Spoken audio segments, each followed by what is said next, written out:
Hi guys, Kevlar here. So there's been a Q&A with the Stranded Deep developers Beam team. So in this video we're going to take a look at the questions and answers. Before we get into that, just going to tell you a bit about how this came about. So I'm part of a team or a group called Stranded Wide. It's a team of Stranded Deep players, content creators, modders, where we've all got together and we've been discussing ideas for mods, and loads of mods are being created to try and improve the game. The people in this group, so we've got Kat and Hantacore, who are the real modders. They're the sort of the soul of this group. So Kat's the moderator of the group and both of them are the modders. Then we've got some content creators in the group, so we've got Just Rob, who you might also know as Santeria318, and if you've been watching my channel you'll see I've played loads of games of him. Then we've got Speedy Deep. You must know Speedy Deep if you're into Stranded Deep. He's the fastest player in Stranded Deep. Loads of content out there from him. We've got Robert Monkey, who's actually recently started doing a Stranded Deep series, but he's probably better known at the moment for his Stranded Deep custom islands, awesome islands he creates. We've got Punk Rich that also creates custom islands. We've got GrandDaddy Gamer, who I think probably needs no introduction if you're into Stranded Deep. He's got loads of content out there on Stranded Deep and loads of other survival games. Then we've got FuzzyBunnySlippers. She's not a content creator, but she's got so many hours in Stranded Deep. She knows her stuff on Stranded Deep.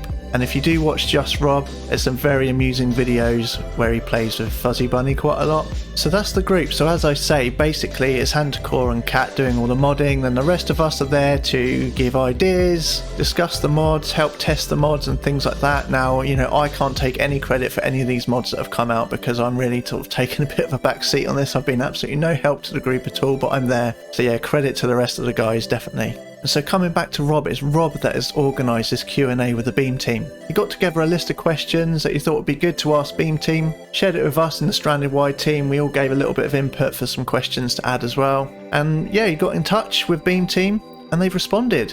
So really good. They've actually come back with all their answers and posted it on the Stranded Deep forum. So let's take a look at the Q&A. First of all, at the top of this message, they're talking a little bit about issues that they're currently trying to fix. Now we're not going to go into that, so I'm going to skip that part really because there's not really much content there's not much to talk about. So we'll move on down here so we can see they're referring to the fact that they've received the questions from Santeria318, which is Just Rob on YouTube now.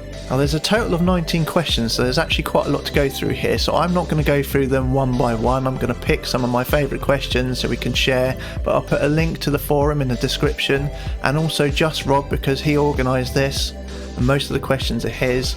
On his channel he's got a full video of him going through every single one of the questions, so I'll link his video at the end so you can go and watch his if you want to go through every single question in a bit more detail. Right, so question 3, this is one of the ones that I quite like, find it quite interesting because we all know there's so many bugs in the game, so it was an interesting question. So what has been the most challenging bug fix? Interestingly, they're talking about a bug from the early days when the game was just released, but we know there's been so many bugs since then, so it's a shame it's not one of the more recent ones that we've all been struggling with. So I'm reading it from my iPad, so I'm looking down a little bit. So there's a few days not long after release for early access that will forever be known as Node Day. So it's been a while since they thought about it, so there were some unique scenarios with raft traversal between zones where it could cause items to go missing or be owned by the wrong zone. So there was a little Bermuda Triangle. They're saying apart from that, most other issues being pretty standard, the most important thing is being able to reproduce them. The multiplayer bugs are the harder bugs to repro as there's so many external factors, and that's kind of what I was more expecting their answer to be, is about the multiplayer bugs, because since multiplayer came out it was a bit of a mess, wasn't it? It's taken them quite a long time to fix a lot of these bugs. Another interesting question is number 4, especially for the Stranded Wide group because it's about mods. So would Beam Team consider offering official mod support? They've considered integrating something like Mod.io for better mod support, but they don't think it will happen for SD1. Now I like that one, SD1, so they're calling Stranded Deep SD1, so does that mean they're working on an SD2 or something? Interesting. Question 5, not really a great one, but this was one of the ones I put forward, so I'm going to go through it anyway. So are the characters in Stranded Deep based off anyone in real life? I was just intrigued to know if, you know, they picked a family or friend to base the looks of the characters on. But no, basically they're all fictional, but they do have some names for some of the characters. So the pilot is Collins, the tiger shark is George, and the great white shark is Bruce, and I call him Bruce as well, so yeah, that works well. So question 9 is quite a good one. What other sea creatures did you consider before deciding on the squid, shark and eel?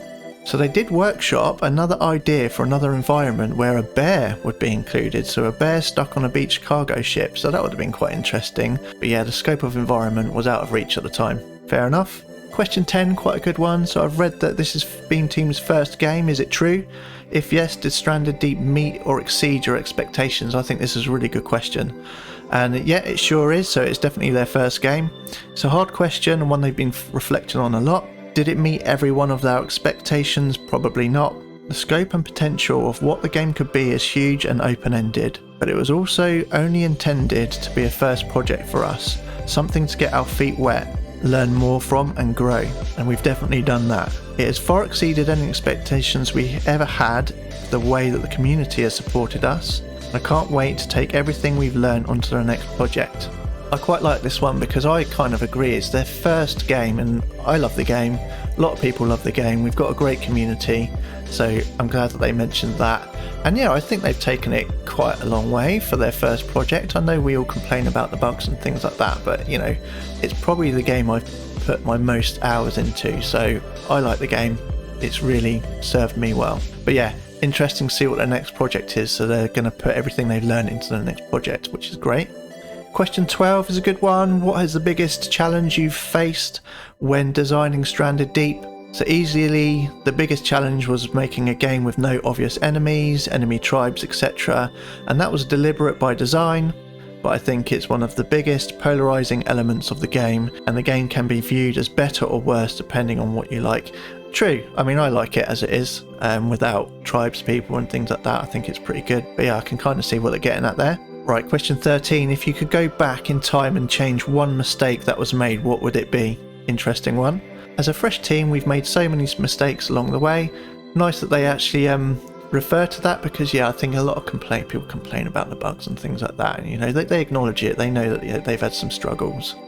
It's hard to pinpoint just one, but if I had to, it would be when the console version split from the PC. Yeah, agreed with that one.